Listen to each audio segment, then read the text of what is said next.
Oh, hey, funny meeting you here. Just kidding. So, I want to give my network, you, something of value today. For free, just because you're connected to me, because I'm a nice guy. um, so, what this is what should you charge per hour? So, this may be something some of you already know, but it may not be. And I have found this very useful over my career in business as how to figure out what you should be charging for the men or the women that are in your cost of goods sold.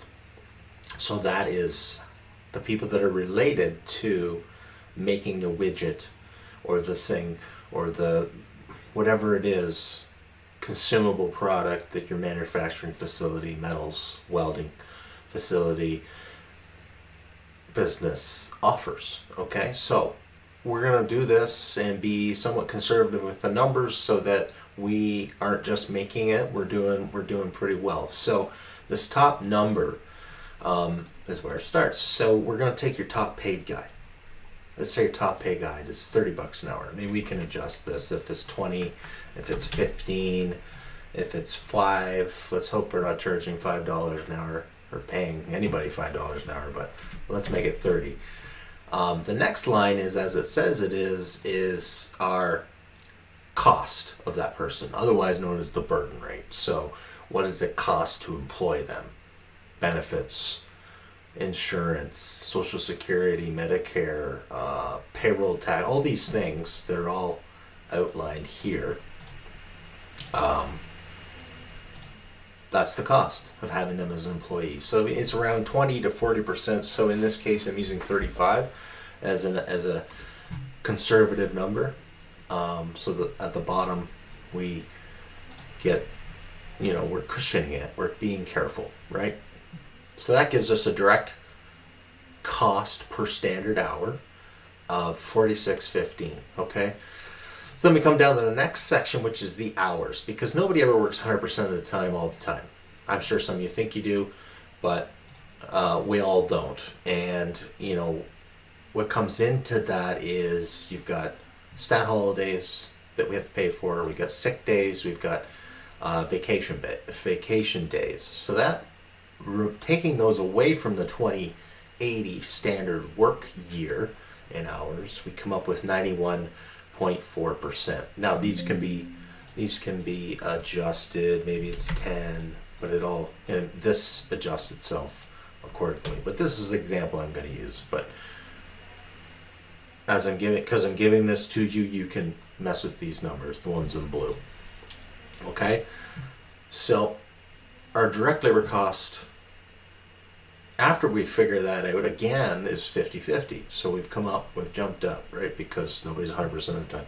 So then we're going to figure out the average billable hours per day. Now, I'm going to use the example of a shop that does 8-hour shifts. In one 8-hour shift. But in that 8 hours, these guys aren't 100% productive. It's just they can't be, because you've got breaks, you've got time of walking from the office to this, chit-chatting, telling a joke, talking about hunting, talking about beer, whatever it is, right? So I actually did the numbers and figured it out in this one particular business. It was 6.5 hours. Out of the 8 hours, guys were productive. It could be travel time too, if you're not charging for travel time, which sometimes is hard if you're close to the job site. Again, it's for you to figure out, but I'm just giving you this as an example of 6.5 hours of the 8 hours. So that again brings our labor cost again up to $62.15 yet. We haven't even added a margin onto that. So then we need to cover our fixed costs, our overhead costs, our expenses. So those are all the things under the line of gross profit on your profit and loss sheet. So we're going to use the example of $1 million overhead costs. Your overhead costs, again, are fixed costs, the things that don't change based on your output. Cost of goods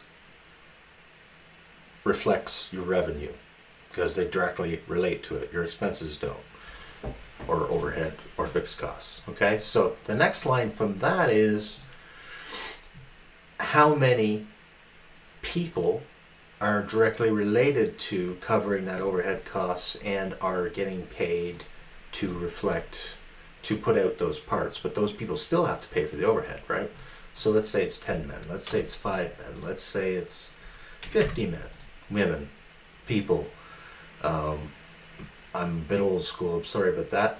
Sometimes it's, it's 2023, so I gotta get used to that. But that number reflects what you have in your business, right? So, but in this example, let's use 50. But as we go down, I'll show you something that's really interesting because of that. So that again brings our cost up to $75.10 an hour. Yeah, and we haven't even made a profit yet. So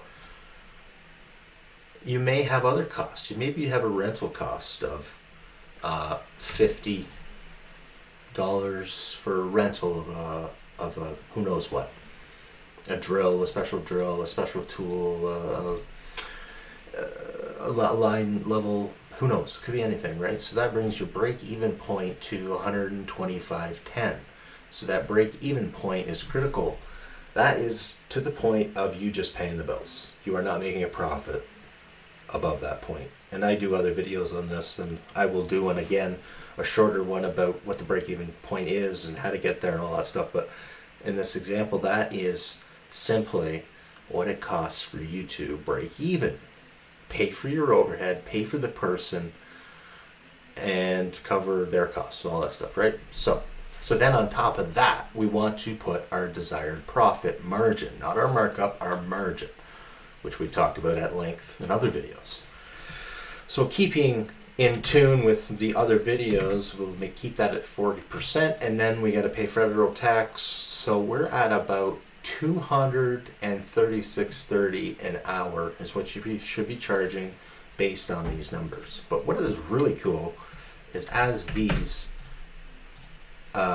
people, the amount of employees have go up, this goes down. So if I change that to 1,000, we're down to here, right?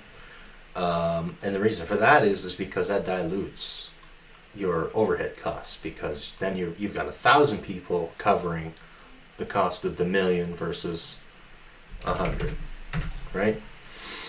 So the more men you have, the less your expenses on your overhead costs. So that's it. That's the simple chart that I use for figuring out business costs. You're welcome to have it. Always here to help you, and I hope that helps. So in the comments, just say, yeah, I'd like it, or I want it, or that would be helpful, or something, and I will send it to you. So cheers, and I hope you're having a good week. Check you later.